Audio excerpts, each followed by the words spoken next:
꿈을 오프쇼라는 주로 하는데 이거 한국말은 해양이죠, 해양. 근데 최근에 그 FPS 이자에서 짓고 있는데 뭐 가격이 만 빌리언 달러를 넘어가는 상당히 고가의 선박이에요. 이거는 선박이라기보다는 어찌 보면 정형공장, 또 있는 정형공장. 그래서 FPS 하는데 F는 Floating Production Storage Offroad입니다. 그래서 FPS 지금 뭐 현대중공업, 삼성중공업에서 엄청 짓고 있는 오피쇼 프로젝트, 오일링, 오일 플랫폼, 드리시 모든 것들을 총괄해서 오피쇼 쓰신다고 합니다. 오피쇼 선박권들은 상당히 전통적인 선박권도 좀 다릅니다. 그래서 어찌 보면 육상의 그 정유공장을 건설하는 것하고 컨벤셔널 쉽빌딩하고가 믹스되어 있다고 보시면 됩니다. 상당히 건조 계약도 복잡하고 최근에 또 디벨롭이 되고 있는 분야이기 때문에 조선소 쪽에서도 상당히 고심을 하고 크게 계약은 세 가지 계약으로 이루어져 있습니다. 첫째는 저기 그림에 보시면 있듯이 이 선체 있죠, 선체. 헐 컨스트럭션 계약이고요. 그 위에 여기 이제 이 FPS는 작은 건데 이 톱사이드가 이제 건설 계약이 따로 있습니다. 그거는 주로 오일 메이저의 바이어의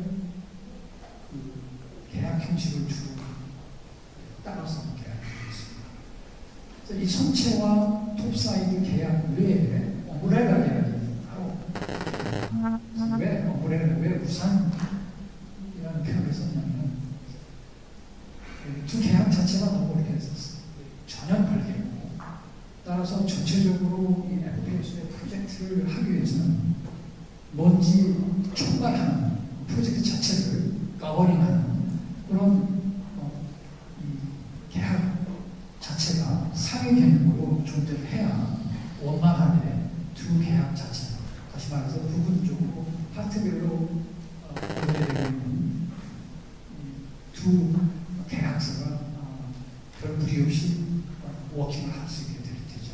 그래서 조금이라도 거기에 빠져있는 부분이 이 엄브렐라 계약에서 커버가 되고 궁극적인 목적은 소위 말하는 그 턴키 베이스, 그러니까 모든 계약이 이 두 소위 헐 콘트랙트하고 톱사이드 콘트랙트가 합쳐져서 마지막 종료에 되면서 키받고 오퍼레이트 한다는 그런 개념입니다. 그래서 상당히 그 엄브렐라 콘트랙트가 중요한 의미를 가집니다. 배가 선박 건조가 상당히 어렵고 복잡하고 새로운 테크놀로지가 되다 보니까 실제 그 선박을 짓는 그 기술력도 고도의 기술력들이 필요합니다. 나와 있는 대로 굉장히 그 프로세스 자체가 컴플렉스, 아주 복잡하고 고도의 정확성과 옛날의 기준의 컨벤셔널 선박 건조하고는 전혀 달리 정유 공장을 새로 육상의 정유 공장을 선박 위에 짓는 그런 개념입니다. 그다음에 또 모든 그 모니터링하는 그 시스템과 새로운 뉴 테크놀로지나 컴퓨터 시스템 이런 것들이 장착되기 때문에 아주 상당히 보통 정도의 그 기술 이상한 것을 요구한다고 보겠습니다. 그런데 항상 말씀해드리고 종종 중재나 연구가 되면 디자인하고 문제가 됩니다. 왜냐하면 새로운 챌린징하는 그런 분야다 보니까 이게 지금 오일 메이저들도 한 번도 실험을 해보지 않은 아주 챌린징한 그런 선박권들을 하게 되는 거죠. 그래서 먼저 이제 나오는 디자인, 소위 필드 디자인인데 이거는 말하자면 컨셉추얼, 개념적인 디자인을 맨 먼저 하게 됩니다.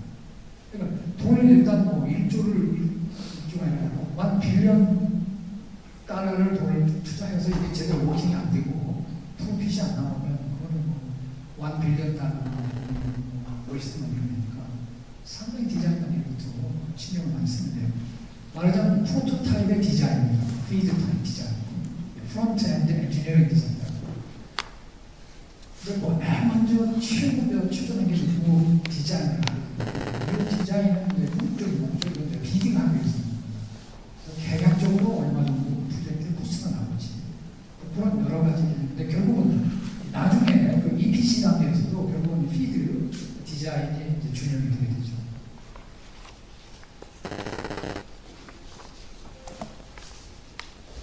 FPSO 선박을 이제 대표적으로 예를 들면 실제 그 건조가 어그리를 해놓고 수없이 디자인이나 이 오더가 변경이 됩니다. 왜냐하면 아까도 말씀드린 대로 모두 이게 새로운 그 챌린지이기 때문에 모든 것이 다 새롭고 부분적으로 실험을 해서 가정이 되는데 또 이쪽 한쪽 부분은 또 가정이 원활하게 안 되고 그러면서 프로젝트 자체가 순간순간 오더를 바꾸고 디자인을 바꾸면서 계속 진행이 됩니다.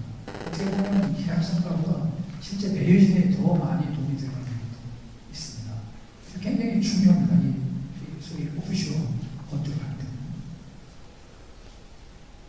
따라서 새로운 분야의 디자인과 새로운 분야의 건조기 때문에 모든 돌발적인 경우수를 다 계약성이 담을 수가 없습니다.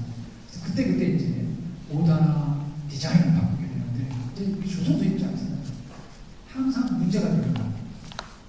파이어 입장에서는 오일 매저는 이거 해라 저거 해라 하는데 실제 그로 말미암아서 야드 쪽은 무지무지한 문제가 생기고 공기가 이제 지연이 되고 그러다 보니까 이제 델리버리 납기가 지연이 되고 추가 코스가 생기고 조선소 입장에서는 항상 그런 그 매니지 공간을 받기 전에 클리어하게 비용이나 내지는 그 델리버리 데이트의 연계나 이런 부분을 클리어하게 어그리를 하고 진행이 돼야 되고 그런 과정에서 수없는 분류가 납니다. 건설 중에 분류가 나고 혹은 델리버리 이후에도 이게 뭐 제대로 오지는 안 돼가지고 또 분류가 생기고 제일 중요한 거는 건조 중에 생겼을 때는 상당히 문제가 됩니다. 어떻게 하면 이걸 파스트 트랙을 해서 빨리 솔루션을 찾을 것인지 그런 부분들에 대해서 클리어하게 계약서에 들어가 있어야 되고 건조 델리버리 이후의 조선소에서 큰 문제는 시큐리티를 확보하는 거죠. 조선소가 일을 해주고 문제가 생겼는데 일을 해주고 제대로 돈을 못 받고 그랬을 때 문제가 나요. 그 부분은 나중에 보도록 하겠습니다. 왜 그것이 문제가 되는지.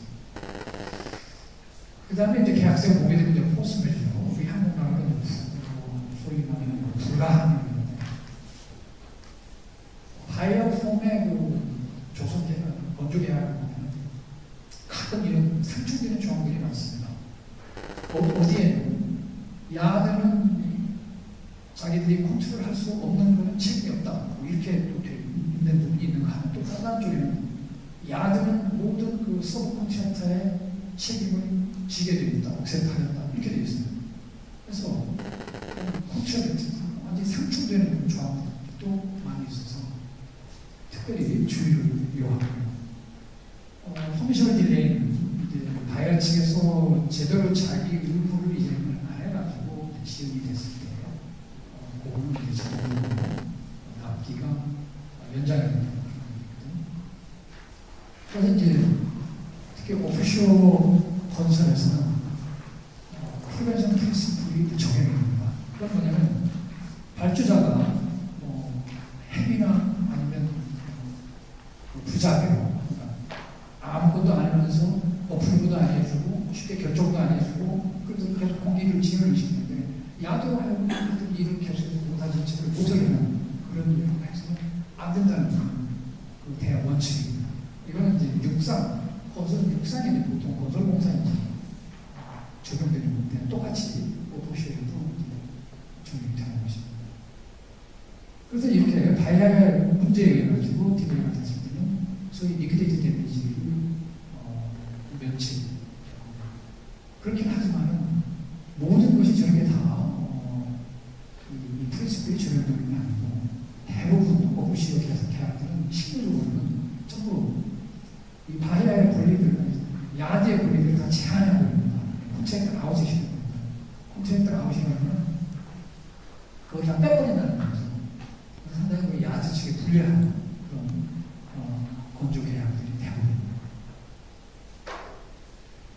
여러분 아시다시피 이제 새로운 이제 기술력에 의해서 새로운 이제 해양 쪽을 건설하기 때문에 항상 문제가 되는 지적인 소유가 누구 것이 될 것이다. 새로운 디자인, 새로운 시스템이 개발이 되고 가장 이제 문제가 될 때는 이제 배가 문제가 되고 문제가 됐습니다. 그거를 건조한 현대중공업이나 삼성중공업에서 수립 못할 때 그때는 땅 조선소에서 일하게 되는데 실제 모든 도면이나 이런 디자인들이 다 이제 유출이 되는데 그게 이제 소위 얘기하는 비교가 백그라운드 마핑인데 과연 그거를 리뷰를 해야 되느냐 그런 부분에 대한 계약서에 너무 명확하게 써있지 않나 항상 요한 악의 소지가 있습니다.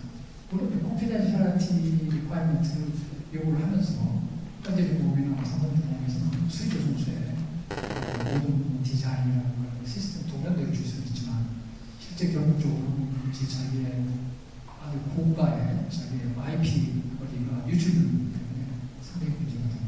더 큰 문제는 만약에 그러면 FPSO 건설 중에 바이아 측에서 재정 문제로 이건 중단이 됐다. 지금 그때까지 중단될 때까지 개발이 돼 있는 소위 새로운 시스템이나 새로운 디자인이나 이것에 대한 IPS도 부담입니다. 하여튼 복잡하나 분들이 많습니다. 터미네이션. 보통 바이아가 잘못을 했을 경우에는 대부분 바이아가 잘못한 거는 제대로 돈을 불기 돈을 쓰면 안 된다든가 아니면 바이아가 전혀 도면도 안 해주고 협조도 안 해주고 계약을 이해할 의사가 없어요. 그렇게 하면 보통 계약에서 터미네이션을 하고요. 리저너블한 로스 프로핏을 클레임으로 할 수 있겠습니다. 반대로 바이아도 이제 계약을 켤 수 있습니다. 야드가 납기에서 훨씬 지연이 돼가지고 계약에 따라서 소위 터미네이션 할 수 있는 권리를 부여하는 경우 아니면 야드가 인솔번시가 됐을 경우 야드가 더 이상 법적 관리 내지면서 거절할 수 있을 경우 그런 경우에는 이제 발주자가 이제 계약을 캔슬하게 되는데요. 이 경우에 발주자가 롱프리 깼다 이런 경우에 전통적으로 선박 건조 계약인 SAG 폼에서는 일단 야드가 그 억셉트하고 데미지 클레임 청구를 할 수 있게 돼 있습니다. 그런데 실제 오프쇼 경우는 상당히 폭이 다릅니다. 가령 랜드로에서 저는 랜드로의 건설 계약에서 적용되는 그런 법리에 따라 가지고 설령 발주자가 롱풀리 계약을 꼈어도 계약 자체가 없어지는 것이 아니고 야드는 기다렸다가 다시 계약이 온 상태에 있으면서 오로지 데미지만 클레임을 청구하면서 계약을 이행하게 됩니다. 그런 점에서는 상당히 야드에서는 주의를 해야 됩니다. 그러니까 전통적인 선박 건조 계약하고는 다르다는 얘기죠. 데리버리도 마찬가지입니다. 보통 선박이 컨벤셔널 선박은 그냥 데리버리하면 타이틀하고 모든 리스크가 다 선주한테 넘어가는데 보통 FPO에서는 디임드 데리버리를 해가지고 데리버리를 일단 무기적으로 하고 계속해서 앞서 데리버리에 포스트 데리버리에 계속해서 일을 합니다. 상당히 문제가 많아요. 다른 예를 들어서 워런티는 어떻게 될 것이며 그 다음에 보험은 어떻게 되고 문제가 생겼을 때 누가 그 책임을 지느냐 상당히 복잡한 부분들이 많이 있죠.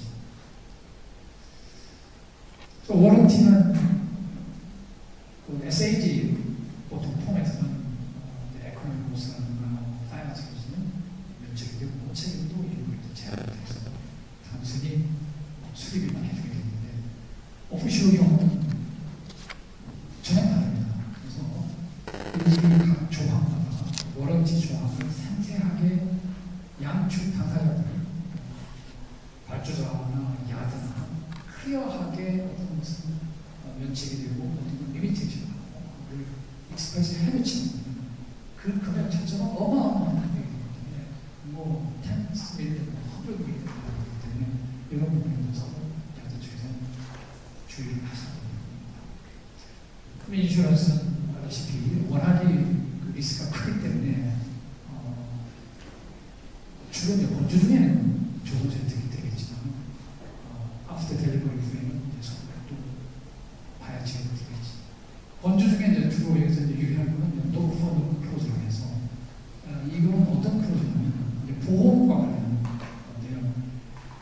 자기 이제 서브 컨트랙트하고 이제 발주자하고 서브 컨트랙트 여러 파티들이 같이 이제 보험을 드는데 이중 보험을 들지 말라는 거예요. 그러면 무슨 얘기냐면 나하고 둘이 이렇게 같이 A하고 B가 이제 합쳐서 일을 하는데 우리 장비하고 우리 일하는 사람하고 보험을 들고 B도 자기하고 자기 장비만 들고 A가 B에 대한 라이벌티 이슈를 안 들고 B가 A에 대한 라이벌티 이슈를 안 들고 해가지고 보험료의 프리미엄을 절감하는 거죠. 그 대신 궁극적으로는 다 커버가 되는 거죠. 그것이 노크표거든요. 그래서 이런 경우는 오픈피에서 FLC 건설이 되는 아주 보험료 절감에서 아주 유용한 그런 개념이고 새롭게 도입이 되는 그런 개념입니다. 이제 마지막으로 한 두 가지만 살펴볼게요. 여러 오프쇼 건설에는 수많은 계약들이 이루어지는 메인 계약도 있고 수많은 하청 계약도 있고 그렇긴 한데 야드 입장에서는 영국법과 영국 중재를 해놓고 밑에 서플라이어나 서브컨트랙터는 재판관이나 중재지 일본이라든가 아니면 노르웨이, 스위스라든가 그렇게 해놓고 했을 때 굉장히 리스크가 있거든요. 물론 또 상당히 어렵죠. 실적으로 일치기가 그렇지 않은 걸로 해가지고 여러 지금 상당히 위험이 있지만 런던 중재에서는 야드가 책임이 없다 나왔는데 그 서브 컨트랙트에 의한 중재나 재판에서 야드가 책임이 있다고 그래서 상당히 문제가 될 수 있는 그런 컨트랙트나 로엔드 아반인거나 소위 주리디션 프로세스가 불일치로 인해 가지고 상당히 문제가 될 수 있는 문제가 있어서 가급적이면 에브리타임 100% 가능한 건 아니지만 모든 계약이 통일해가지고 같은 중복법과 같은 재판 하나를 일치시키는 그만큼 그 위험이 있는 중요한 것 같습니다. 간단히 결론을 내리도록 하겠습니다. 상당히 그 새로운 분야고 저기 그리고 보는 거는 이제 오일 플랫폼, 프로틴, 북해, 로스, 아니면 나이제리아 처음 가는. 그래서 지금 건조가 맞춰서 끌고 지금 커미션이 가는 사이트. 이렇게 굉장히 새로운 체험이 많은 또 전통적인 선박 건조의 개념이 완전히 다르죠. 야드 측에서는 단순히 바야 측에서 주는 자기들의 바야 측 스탠다드 계약서를 꼼꼼히 따져보고 독소조항들을 찾아낼 것입니다. 이상으로서 제 1토픽을 마쳤습니다. 제 2